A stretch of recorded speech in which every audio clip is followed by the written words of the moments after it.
자, 요 가달락은 있잖아. 누가 쓴 거냐? 잠깐 보이죠? 윤동주 시인이 쓴 거고, 제목이 뭐냐? 흐르는 거리라고 나오지. 자, 그래서 봐봐. 가달락 시는 별로 안 어렵습니다. 자, 일단 잘 봐봐. 특징 보면 안개가 흐른다로 시작하죠. 그지? 으스름이 안개가 흐른데, 그리고 끝날 때도 봐봐. 끝날 때도 지금 어때? 안개가 흐른다. 여기다 출구면 되죠. 시작할 때도 안개가 흐른다. 끝날 때도 안개가 흐른다. 살짝 변형은 좋지만 무슨 구성 나타나? 수미, 상관 구성이 나타나죠. 그치? 자, 그럼 칠판 봐. 우리가 독해를 할 때는 봐봐봐. 내가 시를 읽어. 그럼 여기서 안개가 흐른다 라는 말로 시작을 하고 있잖아. 그리고 제목도 뭐야? 흐르는 거리인 거야. 그럼 상황이 여기서 이 안개가 흐른다란 말의 의미가 도대체 무엇인가? 이걸 판단하는 게 중요하죠. 그건 문맥을 통해서 하는 거야. 그리고 어차피 학생 입장에서 뭐냐?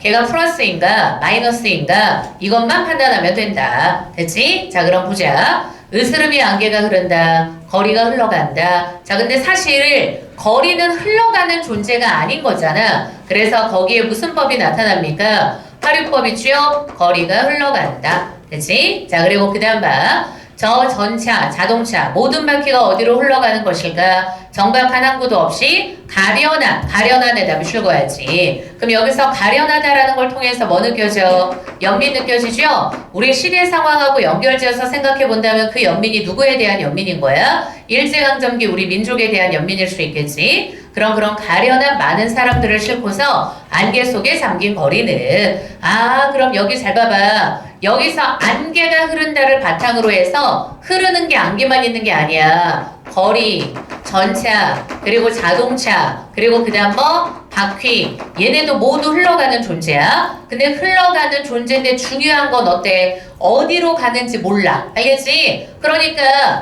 흐르는데 무슨 성이 없는 거냐?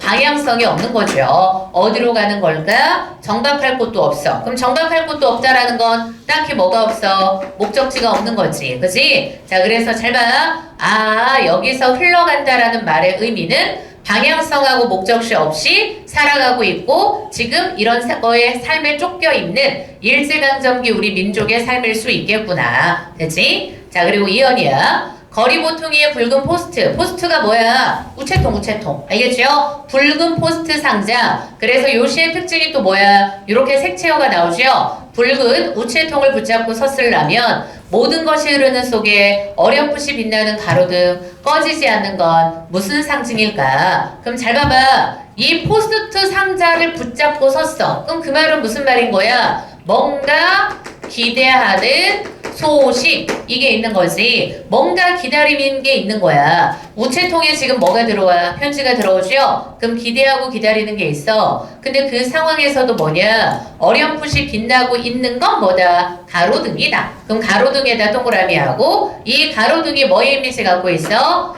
희망의 이미지, 소망의 이미지 요걸 갖고 있는 거야. 그럼 이런 상황에서도 뭘 놓치고 싶지 않은 거다. 희망과 소망만은 놓치고 싶지 않은 거다. 그리고 뭘 기다리고 있어? 뭔가 바라는 소식을 기다리고 있잖아. 그치? 자, 그리고 사랑하는 동무 박이여, 김이여. 자, 그래서 미출고 박이여, 김이여 하고 부르고 있죠. 우리 이렇게 부르고 있으니까 얘가 일단 뭐냐? 영탄적인 어조도 되고요. 이렇게 부르는 걸 무슨 법이라 그래? 도노법이라 그래. 알겠지? 자, 그럼 이 사랑하는 동료인 박하고 김이라는 건 어때? 자기 동료 친구도 되고 아니면 우리 민족도 되는 거지? 너네 지금 어디에 있느냐? 끝없이 안개는 흐르는데. 됐죠? 그래서 얘도 어때? 이들에 대한 기다림을 갖고 있는 거야. 자, 그리고 그 다음 잘 봐. 마지막 연이 그 다음 연이 중요해요. 새로운 날 아침 우리 다시 정답게 손목을 잡아보세. 그럼 딱 봐봐. 요게 바로 뭐가 돼? 이게 새로운 날이라는 게 바로 광복하고 연결되잖아. 그럼 정답게 손목을 잡아보자라는 게 결국 미래에 대한 희망이라든가 기대가 되는 거죠. 됐지? 그래서 이런 부정적인 현실 속에서도 있잖아. 미래에 대한 희망과 기대를 놓치지 않고 품고 있다는 뜻이야. 그걸 어디에다가 포스트 속에 우체통에다가 떨어뜨리고 밤을 새워 기다리면 그럼 기다림의 이미지가 딱 나오잖아. 그러면 금 휘장에다가 금단추를 빼앗고 삐었고 거인처럼 찬란히 나타나는 배달부. 그럼 배달부가 딱 등장해서 배달부가 우체통 열어가지고 거기서 편지 갖고 간단 말이야. 그치? 자, 그럼 아침과 함께 즐거운 내림. 그럼 여기에 봐봐봐. 아침이 되어서 이제 즐거운. 앞에 무슨 말? 즐겁다라는 말이 딱 나와 있는 거죠? 그래서 즐거운 내림이라고 나와 있어. 근데 잘 봐봐. 여기에서 지금 아침과 함께 즐거운 내림이라는 것 자체는 바로 뭐냐면 그러한 소식의 전달에 대한 기대랑 연결되는 거야. 알겠지? 그래서 내가 쓴 이 소식이 있잖아. 편지가 내 동료들에게도 어때? 즐겁게 전달되길 바란다는 거야. 알겠죠? 자, 그리고 마지막 이 밤을 하염없이 안개가 흐른다. 그럼 마지막 여는 뭐가 나타나? 하염없이 흐른다는 건 계속 무슨 상황? 부정적인 현실이 지속되고 있는 거. 하지만 그 속에서도 시적하지 않아 어때? 미래에 대한 희망과 기대를 계속 품고 살아가고 있는 시다. 알겠죠? 요게 바로 흐르는 거리. 그치? 자, 그 다음에 이제 나달락입니다. 나달락은 봐봐봐. 이게 따뜻한 동행이라 그래서 뭐에 대해서 얘기를 하고 있는 거냐? 연대에 대해서 얘기해. 제목이 동행이잖아. 따뜻한 동행. 알겠죠? 그래서 따뜻한 동행이니까 연대다. 자, 잘 봐. 해그럼역 쓸쓸한 사람들과 흐르던 따뜻한 강물이 내게로 왔네. 그럼 강물이 내게로 왔다라고 지금 표현했어. 그리고 봐봐봐. 계속 이 시에 있잖아. 같은 게 계속 똑같이 통사구조가 반복이 돼. 알겠지? 그지? 같은 게 반복됩니다. 이러한 통사구조의 반복이 나타난다. 그리고 볶는 파릇파릇한 숲길을 지나서 아득한 강물이 내게로 왔네. 그럼 여기에서 잘 봐봐. 강물이 갖고 있는 이미지라는 것은 여기서 어떤 이미지를 갖고 있는 거냐? 요거야. 강물은 모든 걸 뭐 해줄 수 있어? 감싸줄 수 있어. 포용의 이미지. 그지? 그리고 앞에 무슨 말 붙었어? 따뜻함이라는 말이 붙었잖아. 그래서 나를 뭐 해줄 수도 있는 거냐? 위로해줄 수도 있는 게 바로 강물인 거야. 됐죠? 자, 그리고 이연봐. 20도의 따뜻하고 해맑은 강물이랑 그리고 잘 봐. 여기 점층이 있어요. 원래 있잖아. 20도의 따뜻하고 해맑은 강물이었어. 그리고 또 20도의 서늘하고 아득한 강물이었어. 그럼 얘네들이 있잖아. 서로 뭐해? 겹쳐 흐르면서. 그럼 이렇게 서로 겹쳐 흐른다라는 것은 무슨 말이겠어? 합일이라고 쓰면 돼.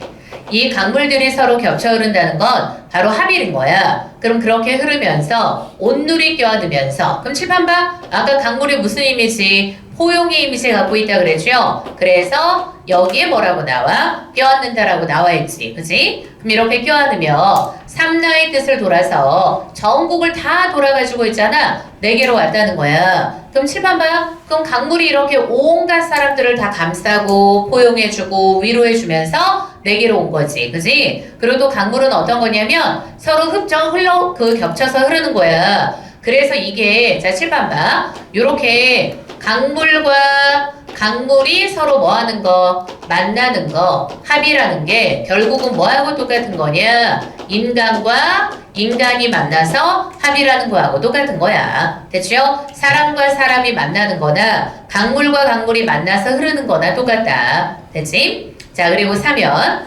사흘날 사흘밤 잔잔한 강물 속에 어여쁜 숭어떼는 미끄럽게 춤추고 부드러운 물미역과 수초 사이에서 적막한 날들의 수문이 열렸어. 그럼 봐봐봐. 기존에는 무슨 날이었어? 적막한 날이었죠? 근데 거기에서 뭐가 열려? 수문이 활짝 열리는 거지. 그럼 그게 열리면서 어때? 나머지 대상들을 포용해 줄 수 있게 되는 거야. 그럼 적막한 상태에서 기존에는 적막했지만 이제 서로 함께 어때? 어울리는 거지. 조화 그리고 화합 이렇게 갈 수 있다는 거야. 사람도 똑같잖아. 혼자 있을 땐 적막하고 외로워. 근데 함께 어울리면서 어때? 화합의 상이 벌어지고 활발해질 수 있다. 그지? 자, 그리고 그 다음 늦게 뜬 별 둘이 살 속에 박혔네. 달빛이 내려와서 이불로 덮였대. 이 무슨 말이냐? 달빛을 받고 있는 걸 있잖아. 이불로 덮였다라고 지금 표현을 한 거야. 자, 그리고 다음 페이지로 갑니다. 자, 그래서 다음 페이지에 뭐라고 나와? 저물 무렵 머나먼 고향으로 흐르던 따뜻한 강물이 내게로 왔어. 외로운 사람들의 낮과 밤을 지나서 기나긴 밤은 강물이 내게로 와. 그 외로운 사람들 지나서 내게로 와서 나도 그들과 뭐 되는 거야? 화합, 조화. 됐지? 작가가 말하고자 하는 건 다 이거예요. 그리고 그 다음 잘 들어. 요겁니다. 40도 동그라미. 요게 중요해. 알겠지? 그래서 아까 칠판 봐. 20도랑 그리고 뭐가 만나? 20도가 만나죠? 그래서 뭐가 돼? 40도가 된다는 거야. 그러니까 이 부분에 뭐가 있어? 점층이 있어. 심화가 있는 거. 알겠지? 그지? 자, 그래서 봐봐봐. 20도 강물이라는 건 누가 될 수도 있다 그래서 사람이 될 수도 있다 그랬죠? 그럼 그들이 만나서 뭐가 돼? 40도 따뜻해진다. 그지? 그럼 인간도 있잖아. 홀로 있는 게 아니라 함께 조화 이루고 화합하면 어때? 따뜻한 세상 만들 수 있다. 따뜻하고 드맑은 강물 위에 12대의 가야금 소리가 깃들고 그래서 이것도 봐봐. 가야금 소리, 바라춤 다 긍정적 이미지인 거야. 그리고 이게 약간 봐봐. 뭐의 이미지? 전통적인 이미지를 통해서 뭐다? 이러한 화합과 조화의 분위기를 형상화하고 있다. 알겠죠? 이렇게 바라춤을 추고 가야금 소리가 깃든다라는 전통적인 이미지를 통해서 화합과 조화의 분위기를 형상화하고 있다. 됐죠? 그래서 마지막 그 위에 뭐로 끝나? 우주의 동행이다. 알겠지? 그치? 이거는 흡사 어때? 우리 인간만 해당하는 게 아니라 우주가 동행하는 거하고 똑같다는 거야. 됐죠? 그래서 제목이 뭐다? 따뜻한 동행이 되는 거다. 알겠지? 그러니까 작가는 어때? 강물이 흐르는 걸 통해서 나를 감싸주는 거 같고 나만 감싸는 게 아니라 어때? 모든 인간을 감싸고 인간과 인간의 화합 그리고 심지어는 우주의 동행으로 심화되는 걸 느끼는 거야. 그래서 칠판 봐. 그래서 얘가 아까 얘기했었죠? 점층이라고. 알겠지? 20도 만나서 40도가 되는 것도 점층이고 그리고 맨 마지막에 뭐로 끝나? 우주의 동행으로 끝나잖아. 이것도 역시 뭐다? 점층과 확대가 되는 거다. 알겠지? 됐지? 자, 그래서 요게 바로 나달락시입니다. 자, 그 다음에 이제 마지막 여기 나와 있는 다달락 작품은 잘 봐. 남유용에 있잖아. 난설이라고 나오잖아. 그래서 칠판봐. 얘가 뭐냐면 난초에 대한 설이 무슨 뜻?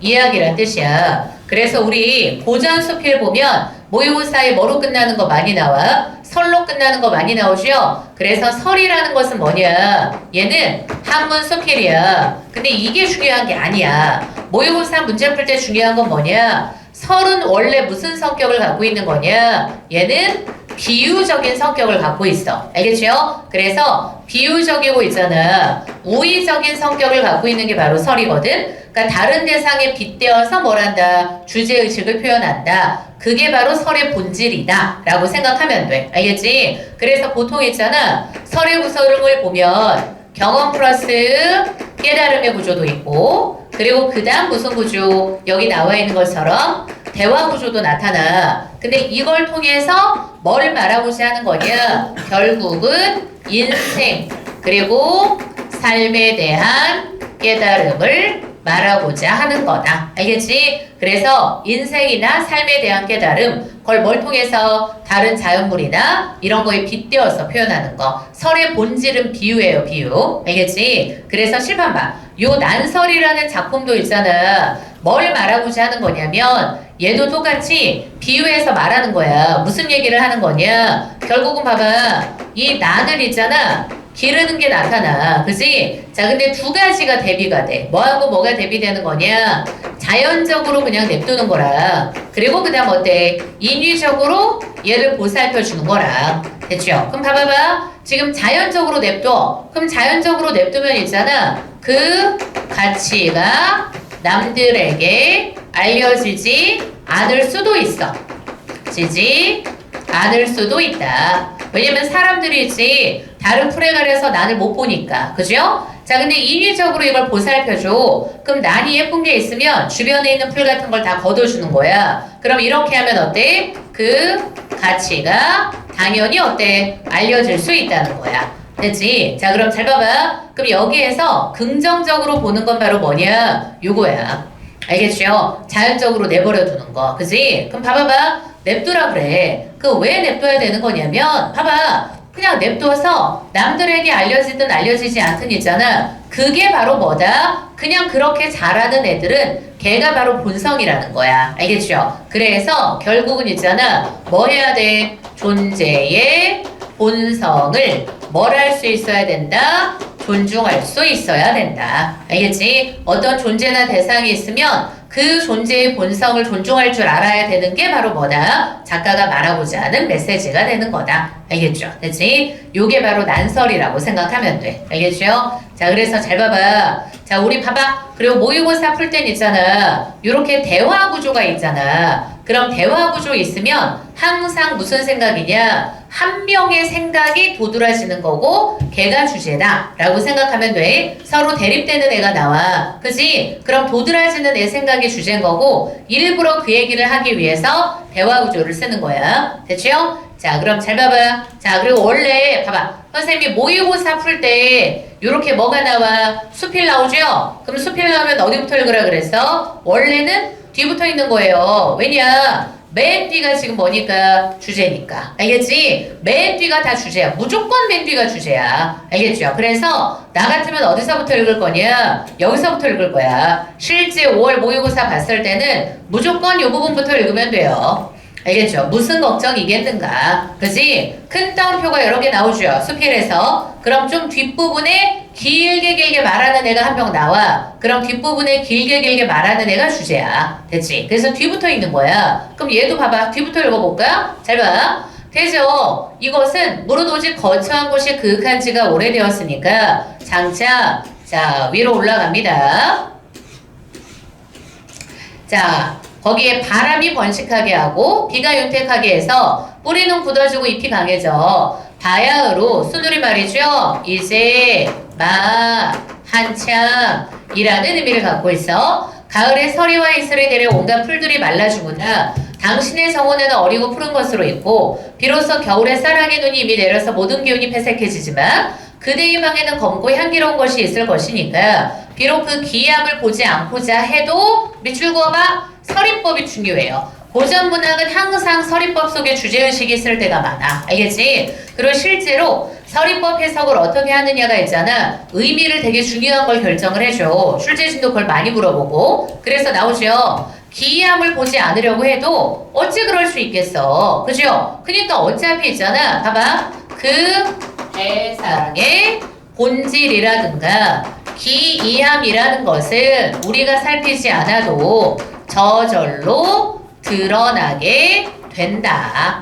알겠죠? 억지로 그거 드러나게 하는 게 아니라 냅두면 뭔가 드러날 애는 알아서 드러난다는 거야. 알겠지? 억지로 그거 할 필요가 없대. 그래서 그 본성을 존중해 주라는 거야. 그죠? 알아서 돼. 그러니까 억지로 그거 하지 마. 그래서 뒷문장에 있잖아.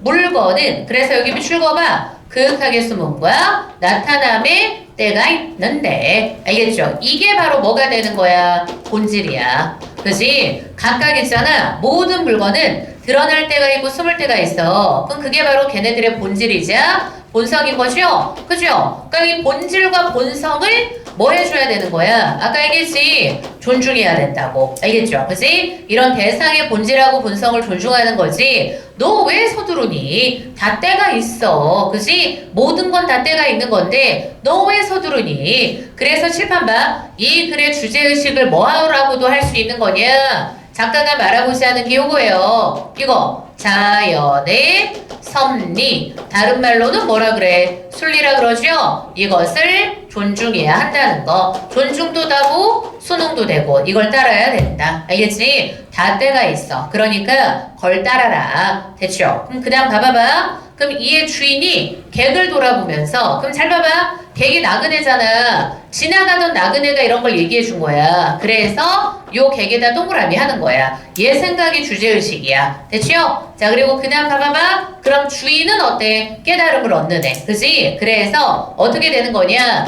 얘가 얘를 뭐 시키는 거야? 각성을 시키는 거죠. 객이 주인을 각성시키는 거야. 그래서 주인이 각성이 되죠. 크게 탄식하고 동자를 가리키며 동자가 동요 아이 동자잖아. 거기 일하는 어린애야. 그래서 말해. 야 멈춰라. 저 사람의 말은 그럼 여기서 말하는 저 사람이 누구? 객이 되죠? 거의 통달했다. 알겠지? 제 말이 맞는 말이다. 그죠?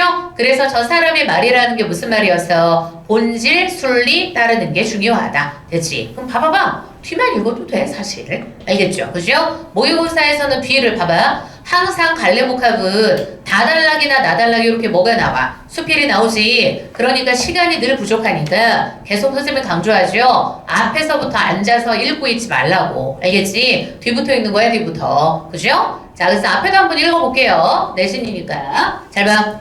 자, 집의 남쪽 허물어진 담 그늘에 난초가 있어 싹이 돋아나 무너진 흙이 덮고 풀렁풀이 지금 둥거 덩굴이 있어서 지나가는 사람이 난초인 줄 알지 못했는데 그럼 주인에다 세모해 얘는 어때? 억지로 인위적으로 얘를 드러내려 그러는 거야. 그럼 주인은 뭐냐? 동자시켜서 일하는 애를 시켜서 풀덩굴을 치우고 흙을 거두어서 흙단을 만들어 높이며 귀하게 여겼다. 그럼 여기서부터 여기까지가 다 어때? 인위적인 거야. 그죠? 그대로 냅두는 게 아니라 인위적인 거. 그지? 자, 그랬더니 옆에서 누가 객이 곁에 있으면서 웃으면서 말하죠. 야, 당신이 난초를 귀하게 여기는 건 마침 난을 해롭게 하는 것입니다. 여기 밑줄 그어볼까? 너가 난초를 귀하게 여기는 건 난을 해롭게 하는 거야. 이게 무슨 법이야? 역설법? 알겠죠? 그지? 요거 역설법인 거죠? 됐죠? 우리 뭐하고 똑같은 거야? 봐봐봐. 애들 요즘에 참교육 때문에 막 난리죠. 애 오냐 해가지고 귀하게 여기는 게 애를 망치는 길이다. 그지? 그래서 그런 느낌으로 말하는 거야. 대저선 이 난이라는 것은 오직 얘는 봐봐봐. 흙더미에 살아. 풀덩굴 곁에서 자라. 가려 그늘진 곳에서 극이 빼어나. 이런 까닭으로 무성해지는 거야. 그럼 여기서부터 여기까지 묶어서 뭐라고 써? 얘가 난의 본성이에요. 그지? 얘가 바로 난의 본성이야. 근데 지금 당신이 무너진 흙을 평탄하게 해. 그래서 살게 만들어. 그럼 이제 또 묶어볼까? 이건 다 인위적인 거죠? 네가 하는 것은 지금 뭐냐? 흙을 평탄하게 해서 살게 해. 우거진 풀을 베는 것으로 자라게 해. 우거져 그늘진 것을 베는 것으로 말미암아 나타나게 해. 그래서 여기까지 괄호해서 얘는 바로 뭐? 인위적으로 본성을 해치는 거야. 그지? 그러나 귀함이 있는 곳엔 이름이 따라다니는 거니까 장차 이름 있는 사람들이 말하기를 이것은 상서롭다라는 게 무슨 말이야? 좋은 기운이 있는 거. 이걸 보고 상서롭다라 그러지. 상서롭고 향기로운 풀이다 라고 하면서 손을 뻗어 만지려고 하고 코를 대서 냄새 맡으려고 하는데 그럼 이렇게 사람들이 있잖아. 막 만지고 냄새 맡고 이런 건 난초의 본성을 해치는 거야. 나오잖아. 그 천성을 없애는 거니까 그게 어찌 난의 행복이겠습니까? 라고 했어. 그럼 이것도 역시 무슨 법이야? 서리법이죠? 늘 고전문학은 서리법이 중요해. 그건 난의 행복이 아니라는 거야. 그럼 칠판 봐. 그럼 여기서 개개 관점은 있잖아. 또 뭐 입장에서 생각하는 거야? 이것도 무슨 입장? 인간 중심적인 입장에서 생각하는 게 아니라 각 자연 물의 입장에서 생각하고 있는 거지. 그 본성에 맞게. 알겠죠? 인간 중심적으로 생각하는 거 아니야. 그럼 이렇게 객이 말했어. 그럼 주인이 답변하죠? 뭐라 그래? 아니 근데 그렇지만 이 난의 댐댐이는 풀하고 다른데 이 난에서 풀덩굴의 울창함으로 덮이게 하면 마침내 기이함을 볼 수 없게 되니까 이게 난의 행복인가? 그러니까 주인은 어떤 거냐면 걱정되는 거야. 난하고 풀하고는 다른데 난의 본성이 안 나타나면 어떡해? 라고 걱정하니까 객이 웃으면서 너 뭔 걱정이니? 나타날 때 되면 다 나타나. 다 때가 있는 거야. 이거예요. 알겠지? 그지? 모든 건 다 때가 있어. 됐죠? 우리 공부 안 하는 것들도 어때요? 억지로 끌어다가 한다고 해서 되는 게 아니잖아요. 그지? 다 때가 있다. 그지? 그래서 뒤에 그 본성을 존중해 줄 아는 자세가 중요하다. 라는 얘기를 하는 게 바로 요 난설이다. 그치? 오케이? 자, 그래서 요렇게 해서 우리 어디까지 본 거냐? 난설까지 본 거예요.